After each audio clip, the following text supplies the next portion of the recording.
Weekly analysis అండి. ఈ వారం విశ్లేషణ బంగారం, వెండి ధరలపై 19/1/26 నుండి 22/1/26 వరకు ఈ విశ్లేషణ రాబోయే టైంలో ఎలా ఉండొచ్చనేదని.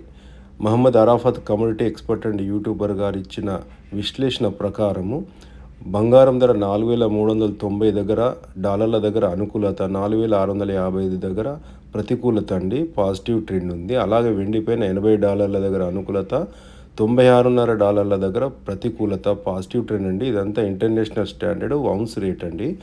అలాగే బంగారం ధర 4,655 కనుక దాటితే 4,680 వరకు పోవచ్చని ఆయన అంచనా. అలాగే సురేంద్ర మెహతా గారు, ఐబీజీఏ నేషనల్ సెక్రటరీ గారు, వీరేంద్ర వ్యాస్ గారికి గోల్డ్ ప్రైస్ టుడే న్యూస్కి ఇచ్చిన విశ్లేషణ ప్రకారము ఈ వారం ఇంటర్వ్యూలో బంగారం ధర $4,540 నుండి $4,692 వరకు ఇంటర్నేషనల్ మార్క్ ప్రకారం, వెండి ధర వచ్చి $87.13 నుండి $94.75 వరకు ఇంటర్నేషనల్ స్టాండర్డ్ ఔన్స్ రేట్ ప్రకారం ఉండొచ్చు అంటున్నాడండి. అలాగే ఇండియన్ రూపీస్లో 3% జీఎస్టీ కలపక ముందు 1,41,250 నుండి 1,46,000 వరకు, అలాగే వెండి ధర 2,77,800 నుండి 3,02,000 వరకు కావచ్చు అని చెప్తున్నాడండి. అలాగే ఆయన ఇంకొక అభిప్రాయం చెప్తున్నాడు. బంగారం ధర పెరగడానికి కావాల్సిన పరిస్థితుల వల్ల స్థిరంగా ముందుకు కదులుతూ ఉంది. దానికి ఉదాహరణ గోల్డ్ నుండి సిల్వర్ రేషియో ఆల్మోస్ట్ 50% ఉండడం. వెండి ధర పెరగడానికి కారణం వెండి షార్టేజ్ పెరగడం వల్ల, ఫిజికల్ డిమాండ్ పెరగడం వల్ల. అనగా వెండి ధర పెరగడానికి కారణం షార్టేజ్ ఉందండి. ఆ షార్టేజ్ వల్ల ఫిజికల్ డిమాండ్ పెరిగింది. స్థూలంగా చెప్పాలంటే బంగారం ధర స్ట్రాంగ్గా ఉంది, వెండి ధర స్థిరంగా ఉంది. సోమవారం అమెరికా మార్కెట్కు సెలవు కావాలన్నా మంగళవారం నాడే దాని యొక్క హెచ్చుతగ్గులు, అంటే బంగారం వెండి పైన హెచ్చుతగ్గులు నమోదు కావచ్చు అని ఆయన అభిప్రాయం తెలియజేశాడు. కానీ వీరేంద్ర వ్యాస్ గారు ఒక సూచన చేశారు. సోమవారం అమెరికా మార్కెట్ సెలవు ఉండొచ్చు, కానీ చైనా మార్కెట్ సోమవారం ఓపెన్ కావున దాన్ని వెండి పైన దాని కంట్రోల్ ఎక్కువ ఉంటుంది కాబట్టి హెచ్చుతగ్గులు నమోదయ్యే అవకాశం ఉందంటున్నారండి. అలాగే బంగారం, వెండి ధరలపై విశ్లేషకులు చెప్పిన అంచనాలపైన సమీక్ష. అనగా మనం గ్రౌండ్ జీరో లెవెల్లో, అంటే రిటైలర్ టు కస్టమరు సమాచారం ఉంది మన దగ్గర అనేది నా యొక్క విశ్లేషణ అండి.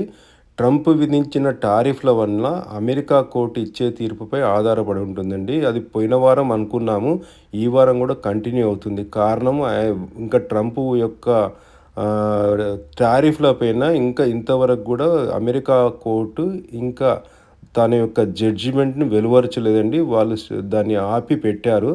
మరి ఆయన భయానిక లేకుంటే దేనికో తెలీదు.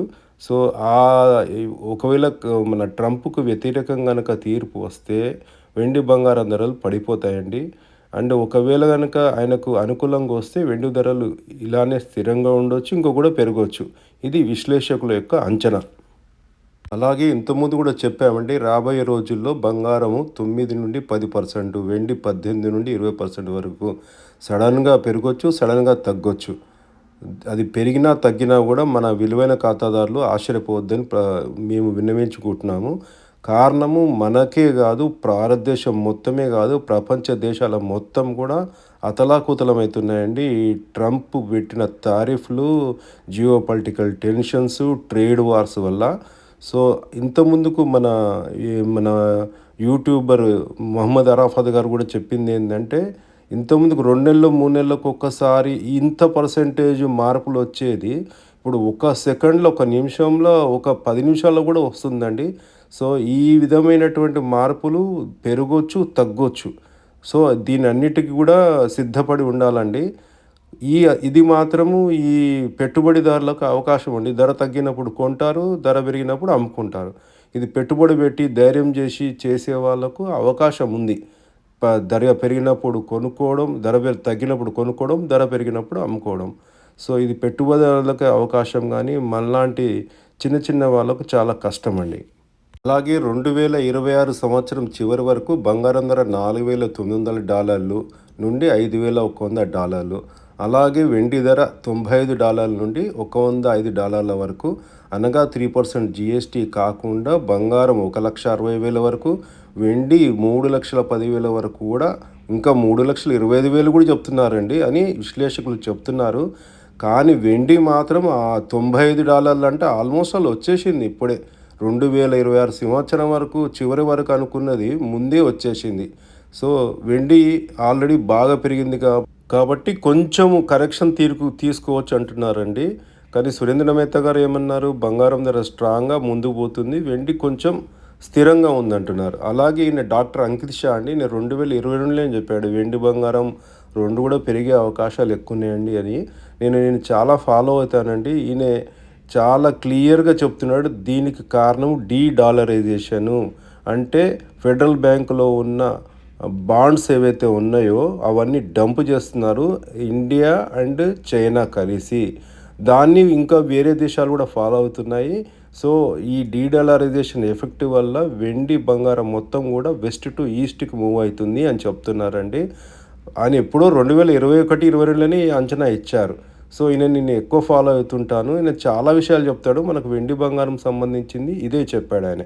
సో, ఇంకొకటి ఈయన చెప్పిన కొత్త విషయం ఏందంటే, ఫిజికల్‌గా బంగారం కొనే వాళ్ళకి, అలాగే ఈ డిజిటల్ రూపంలో కొనుక్కునే వాళ్ళకి అంటే ఈటీఎఫ్‌లలో, తర్వాత డిజిటల్ యాప్‌లలో కొనే వాళ్ళకి మధ్యలో జరుగుతున్న కాన్ఫ్లిక్ట్ వల్ల వెండి పైన చాలా మన హెచ్చుతగ్గులు నమోదవుతున్నాయని చెప్తున్నాడండి. అలాగే ఈయనను చాలామంది వెండి, బంగారం పైన అడిగేటప్పుడు రాబోయే కాలంలో ఇంకా ఎలా ఉంటది అంటే, ఆయన కొత్త విషయం చెప్పాడండి. ఏంటిదంటే మన డాలర్ వర్సెస్ రూపీ రాబోయే కాలంలో స్ట్రాంగ్ అవుతదంటున్నాడు. 95 వరకు పోయినా ఆశ్చర్యపోయేది లేదు. కానీ తర్వాత తగ్గి స్ట్రాంగ్ అవుతది. అలా స్ట్రాంగ్ అయినప్పుడు వెండి, బంగారం ధరలు కొంచెం స్థిరంగా ఉంటాయి. బయట దేశాలకు బాగా బలంగా ఉండొచ్చు, ఇంకా ముందుకు పోవచ్చు, కానీ మన భారతదేశానికి కొంచెం స్థిరత్వం ఏర్పడుతుంది. అలా అని చెప్పి ఆగిపోదు, ముందుకే వెళ్తుంది. అది ఆయన చెప్పే విశ్లేషణ అండి. ఆయన చెప్పిన విశ్లేషణ ప్రకారమే. అంతేకాకుండా వేరే వాళ్ళు కూడా చెప్పారండి దీన్ని. బంగారం వెండి ధరలు 2030 వరకు 10 గ్రాములకు 3,00,000, 1 కిలోకి 4,00,000. ఇది 4,00,000 అయితే ఇంకా తొందరగా అయ్యేటట్టుందండి వెండి ధర. సో, ఇది ఈ వారం గ్రౌండ్ రిపోర్ట్ అండి. మేము గత 100 సంవత్సరాల పైగా ఈ వ్యాపారాన్ని నిర్వహిస్తున్నామండి. నాకు ఈ వ్యాపారంలో 35 సంవత్సరాల అనుభవం ఉంది. ఈ వీడియో ద్వారా ఖచ్చితమైన సమాచారం అందించాలనే ఉద్దేశంతో చేయడమైనది. నేను ఈ వీడియోలో ఇచ్చే సూచనలు, అభిప్రాయాలు మీ యొక్క వ్యక్తిగత సలహాదారులతో విచారించి సరియైన నిర్ణయం తీసుకోగలరు. మీరు నన్ను కానీ ఇతరులను కానీ బాధ్యులను చేయకూడదని నా యొక్క విజ్ఞప్తి. అలాగే బంగారు వెండి ధరలపై ఇలాంటి విశ్లేషణాత్మకమైన వీడియో చేయాలంటే చాలా సమయం తీసుకుంటుంది. కావున దయచేసి మన ఈ ఛానల్ని సబ్స్క్రైబ్ చేసుకోండి, ఇతరులకు షేర్ చేయండి, మరియు ఈ వీడియో కనుక నచ్చినట్టయితే లైక్ చేయగలరని నా యొక్క మనవి. Thank you.